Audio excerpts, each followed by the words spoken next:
اور ان سے دو شخصوں کا حال بیان کرو جن میں سے ایک کو ہم نے انگور کے 2 باغ عنایت کیے تھے اور ان کے گردا گرد کھجوروں کے درخت لگا دیے تھے اور ان کے درمیان کھیتی پیدا کر دی تھی.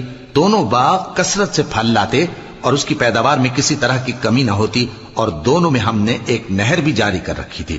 اور اس طرح اس شخص کو ان کی پیداوار ملتی رہتی تھی. تو ایک دن جبکہ وہ اپنے دوست سے باتیں کر رہا تھا کہنے لگا کہ میں تم سے مال و دولت میں بھی زیادہ ہوں اور جتھے اور جماعت کے لحاظ سے بھی زیادہ عزت والا ہوں. اور ایسی شیخیوں سے اپنے حق میں ظلم کرتا ہوا اپنے باغ میں داخل ہوا. کہنے لگا کہ میں نہیں خیال کرتا کہ یہ باغ کبھی تباہ ہو اور نہ خیال کرتا ہوں کہ قیامت برپا ہو، اور اگر میں اپنے پروردگار کی طرف لوٹایا بھی جاؤں تو وہاں ضرور اس سے اچھی جگہ پاؤں گا.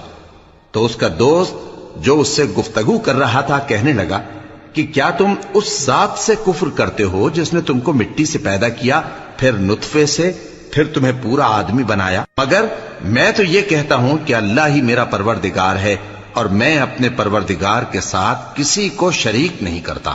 اور جب تم اپنے باغ میں داخل ہوئے تو تم نے ماشاء اللہ لا قوت الا باللہ کیوں نہ کہا؟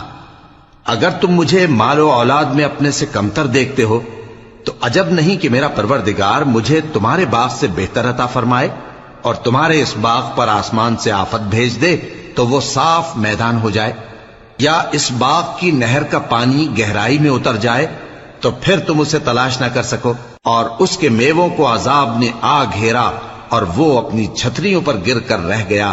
تو جو مال اس نے اس پر خرچ کیا تھا اس پر حسرت سے ہاتھ ملنے لگا اور کہنے لگا کہ کاش میں اپنے پروردگار کے ساتھ کسی کو شریک نہ بناتا.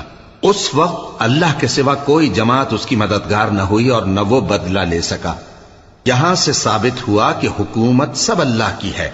جو معبود برحق ہے وہی بہترین ثواب عطا کرنے والا اور بہترین انجام لانے والا ہے.